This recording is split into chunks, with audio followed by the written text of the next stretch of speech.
Hello, this is Jay Mitchell, and we are back with another episode of the Libertarian Uncensored podcast, going over all the posts on the Libertarian Uncensored subreddit. Let's get right into it. First, we have McCarthyism is back from Clorox, and that's a crossroads from the White People Twitter subreddit. It's a tweet from Justin Barragani, who tweeted, Tom Cotton, have you ever been a member of the Chinese Communist Party? TikTok CEO Shou Zi Chu, Senator, I'm Singaporean, no. Cotton, have you ever been associated or affiliate of the Chinese Communist Party? Choose no, senator. Again, I'm Singaporean.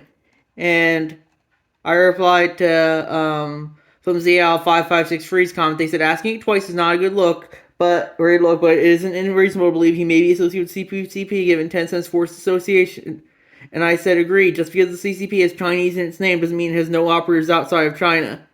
And then they replied, no, that's not really my point. I'm saying it isn't unreasonable to be worried about that CEO of TikTok with parent company Tencent's deep ties to the Chinese government may have legitimate ties to CCP due to his position and proximity. Your thinking lends itself to the McCarthyism worries. And I said, that's fair. The GOP definitely uses China like the Dems use Russia a lot of the time. You know, like they always say, Russia, the Dems always go, Russia did this, Russia did that, Russia's responsible for this, Russia's responsible for that. That's the same kind of things with the GOP. And you can see that thing here, I would say. So the next we have, we need more cop cats from Baton 13. It's a comic that says drug sniffing cats, and they're by a suitcase, and one cat says to the other cat, a lot of heroin here, and the other cat says, yeah, shall we show the humans? And the other cat replies, fuck the state. So I would agree with that, That's why I'm glad I'm more of a cat person than a dog person, because I think cats tend to be more anti-authoritarian than that, and yeah, that's why I would say, it's very good, that we shouldn't be justifying authoritarianism just because someone might have something illegal on them, as long as they're not hurting anyone else. Then we have Brazilian Cartoon 2008. It's a crossword from the President subreddit, and I posted that, and I said, and it's a comic. It's John McCain has his rhetoric. He's saying a bald eagle with imperialism written on it, and it looks very menacing. And Obama says he has the same bald eagle, but it's got the peace sign on it. It's purple. It's got flowers on it, And I said, never forget they're a uniparty. The thing is, they both, support war, and, the Democrats might try and say, oh, we're the party of peace, but, they'll still do the bombings and drone strikes that you're seeing currently, and that's not good, And I think people were increasingly realizing that they were pretty much the same in the early 2010s, hence why they used the Trump and identity politics psyops to keep people divided. That's my thoughts on that issue, I would say. So, yeah. Then we have a pretty good summation of the immigration debate from Baton 13. That's with Tom the Dancing Bug comment one day on the Rio Grande. And the drowning migrant says, we were so desperate for an American job, we will risk everything to get into the U.S. And the Greg Abbott says, if you try to come to these shores, Texas will kill you. Put up the razor wire. And then I think that's Judge Roberts says, no, Texas has to obey federal law. Remove the razor wire. And then Abbott says, I will defy federal law to defend Texas' right to kill these people. Put more razor wire. And I think that's Mitch McConnell and Chuck Schumer come in and they say, wait, we're about to make a compromise deal that will rationalize immigration policy out. And this man, no joke. And the migrant says, oh, thank God. And then Trump comes and he says, nope, don't make that deal. I want immigration to be a festering issue during the 2024 election. And then McConnell says, okay, deal's off. And then the migrant says, what about us? We're dying and I just want an American job. And then Trump throws him a paper towel. He says, you got one job, the most American job of all, political pawn. I guess that's okay. I said, you always share this strip. It strikes me as pretty much being another Doonesbury that only cares about authoritarianism when it has the wrong letter next to its name. I personally am more on the open borders side, but Skeptical Bob replied to me, immigration restrictions are illiberal and anti-libertarian. I replied, when people immigrate to your front lawn, you might think otherwise. So I personally, I'm more on the pro-immigration side, but, just with that being said, it doesn't mean, if people want to enforce the border, I think they should be able to, and that's my thoughts on that issue. It ultimately comes down to who has the force economic capital and social capital to do what, I would say.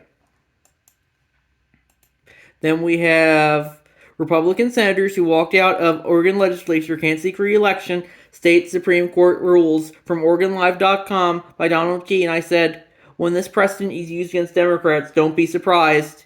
And Cataloger Project replied, any power you give the government will eventually be wielded by your political enemies. And I said exactly what I'm getting at. Then we have Ron Paul assured me these kinds of deaths were because pot was illegal. Why are they still dying in pot-friendly California, legal in neighboring states too? From APnews.com. And that article is 5 suspects charged murder in Southern California desert killings in dispute over marijuana. And I like the top, I like the one of Jay Swazi's comment here. What makes the difference between any violence related to anything else? The violence is the problem, not what they are upset over. I'd agree with that. Just because marijuana is legal, doesn't mean there still won't be violence over it. And ultimately, people are just going to justify violence no matter what is legal and illegal. And that's my thought on that issue. Then we have r/Libertarian Censored discusses and grades the U.S. Vice Presidents, number 27, James S. Sherman. I said, William Howard Taft V. Sherman was a House representative from New York and the former mayor of Utica. He was selected as a conservative representative of the party to balance out Taft's perceived progressiveness. Otherwise, his vice presidency was relatively remarkable, and he died not long before the 1912 post-election. A few days, actually. He died on October 30th, and the election was on November 5th. He's the most recent VP to die in office. Nicholas Murray Butler, the president of Columbia University, received the electoral votes that Sherman would have gotten for the election. Surprisingly, when only 2 sittings VP or POTUSes, along with George Clinton, in U.S. history died in a POTUS election year, for now at least. Final grade C-. Thoughts. And that's my thoughts on him. Then we have cops are portraying themselves as victims of their own drug war from Patam 13. That's from Vice.com. And yeah, I definitely don't think that's good. But cops are just kind of the errand boys of the state, and they just have to enforce the laws, and I don't think they're good, but we also do have to hold our legislators accountable as well, and I don't think this is, cops aren't good, but neither is legislators who pass these drug laws, and we need to hold them accountable as well, I would say. Then we have pigeon suspected of being Chinese spy released by police in India after being detained for 8 months from news.sky.com by Frosty Slowman, and I couldn't reply to that one because they have me blocked. And I said, and I didn't, I definitely think, that's a little far because, I don't think pigeons might be working for the Chinese government, but you never know these days, they can train animals like police dogs and such, so you never know, but I definitely do think 8 months is a little much for a pigeon, but that's just my thoughts on that issue. Then we have government plans to ban disposable vapes. From after March 1716, he said, hi everyone, here's a boring article about the British government's plan to ban disposable vapes, and it's from Substack. It says freedom to choose, the case against banning disposable vapes from sam24rockies.substack.com, and I said, I didn't comment on this one, but I don't think the government should be banning anything, as long as no one's getting hurt. And ultimately, I don't think people should be littering with disposable vapes, but, I don't think that's, the same as physically hurting someone. So, I definitely think, we should be not justifying banning something like this, because if people want to use disposable vapes, I think they should be able to, as long as they're not using them to physically hurt other people. Then we have how the Supreme Court made it easier to get a gun. McDonald v. Chicago for Mr. Beat on YouTube, and I posted that. And I said, my thoughts on that are, I definitely do think, we should make it as easy to get a gun as possible. The federal government is very clear on that, the Supreme Court rulings. But, if states and city governments want to nullify that, I think they should be able to. But I definitely think, the individuals should be able to nullify that nullification and get whatever they want as long as they're not hurting anyone else. Then we have U.S. begins strikes on militias in Iraq, Syria, retaliating for fatal drone attack. Officials tell AP via Yahoo, and I posted that. And I said, Genocide Joe at it again. And Catalog Crunch replied, same Genocide Joe that pulled the U.S. out of Afghanistan. I said, pulling out of Afghanistan was good, though the plans for that were announced under Genocide Dawn. Now, if we could just pull out the other 170 plus countries we were in, that would be great. And then they replied, and I believe both major parties contributed to the MIC and foreign conflict involvement. However, I just don't think the name genocide applies. And I said, the U.S. president in the post-World War II era pretty much naturally commits genocide almost by default by being the commander-in-chief of the U.S. military. The POTUS is more of a figurehead than anything else, but since they are the face of the empire, they still do deserve the blame, in my opinion. And then Paperbreak 1409 replied, obviously FDR supplying Studebaker trucks to Stalin to deport nations was a normal genocide, but whatever other genocides the USA committed in your opinion? I said, before World War II, you did have all the Native American genocide, and after it, you have all the wars that were pretty much equated to genocide like Korea or Vietnam or Iraq or Afghanistan. The US really didn't listen to the advice of never getting involved in a land war in Asia. It's one of the classic blunders. And those words weren't the business of the U.S. to attend to. It was neo-imperialist bullshit, if anything, I would say. And yeah, I definitely don't think the U.S. is just constantly dropping bombs and drone strikes on the Middle East for decades now at this point, and no one looks like it's not going to stop anytime soon. It's just going to be the U.S. It's just going to create more extremists to keep the endless war machine going, and I don't think that's good. And that's why we need to hold them accountable for it. But I know that's probably never going to happen.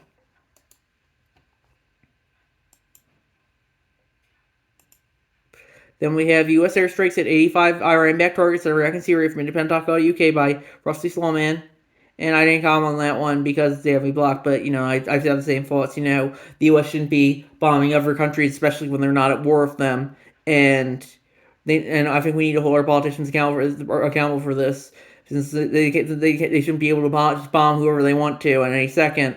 I think that's just overly authoritarian. If an individual did that, just drop bombs in any second they wanted to, they'd be held accountable. But when the state does it, they're not held accountable. It's classic pirates and emperors. When the individual does something, it's a crime. But when the state does it, it's the law. Then we have This Is Why I'm a Libertarian from Aftermath 1716. And they say, whether the topic is police powers, drug policy, abortion, self-defense, gambling, mass surveillance, religious freedom, free speech, or press freedom, people always seem to choose selectively which freedoms they want to enjoy with little regard to the personal freedoms enjoyed by others. If you read them, the articles definitely read The Case for Liberty by Samuel Turner, Samuel Substack. And I definitely would agree that is true, because I think people should have all the freedoms they want to as long as they're not hurting anyone else. And yeah, that's my thoughts there. And we have new poll finds half of U.S. adults say Israel has gone too far in the war in Gaza, a rise driven by shifting Republican sentiment. From BCNews.com, across words from the Palestine subreddit by Liver One, I said, good, happy cake day, by the way, because it was the anniversary of the day that the user who made the post created their account. Then we have prisoners in the U.S. are part of a hidden workforce linked to hundreds of popular food brands from Frosty Slawman from AP News. And I definitely don't think that's good. And yeah, we shouldn't be forcing prisoners to work if they don't want to. And we definitely shouldn't have big business and big government colluding like this, like they usually seem to do. Then we have Georgia Senate passes bill curtailing charitable bail funds for protest groups from TheGuardian.com by Baton 13. I like Whittling Dan's comment here. I thought money was speech, at least that's what's been pushed. Didn't this need to come to that conclusion? I would agree there. Ultimately, I think people should be able to fund whatever they want to as long as it's not going to lead to, funding, a deadly virus or bombing. But other than that, I definitely do think, we need to support free speech when it comes to people funding whatever they want to. Then we have, let's talk about 10 Oregon Republicans out of the race from both column on YouTube, and that's from Narco Federation. They reply and they added, not surprising, Republicans really don't know what they are anymore. They are not conservative, not constitutionalists, not economic liberals. So what are they? It's just that they want power for power's sake, cruelty for pleasure. Honestly, they're just whores for big business. Democrats as well, but at least they still hold some values like liberalism and moderately liberal social values. I just don't know. And I would agree, that's pretty much politics these days, I would say. It's pretty much just power above all else, and there's no one else has any other values besides that. Then we have our Libertarian Censor discussing the grades, the U.S. Vice President's number 28, Thomas R. Marshall. And I said, Woodrow Wilson's VP in the first instance, Daniel D. Tompkins, nearly a century prior to serve 2 full terms. The governor of Indiana at the time of his election as VP, Marshall was one of the only VPs to have survived an assassination attempt against him. Normally, he would just want to go after the POTUS instead. Arguably should have been acting president after Woodrow Wilson's debilitating stroke in October 1919, but no one in Wilson's inner circle really liked him, so they just pretty much made Wilson's wife Edith acting president instead. Also was known for his very Indiana sense of humor that would later give the world such greats as David Letterman and Jim Davis. One of his best remembered jokes was, once there were two brothers, one ran away to sea, the other was elected vice president of the United States, and nothing was heard of either of them again. Final grade C. And see if there's anything new. Looks like there's nothing new, so we're going to wrap it there. I'll see you guys in the episode. Bye.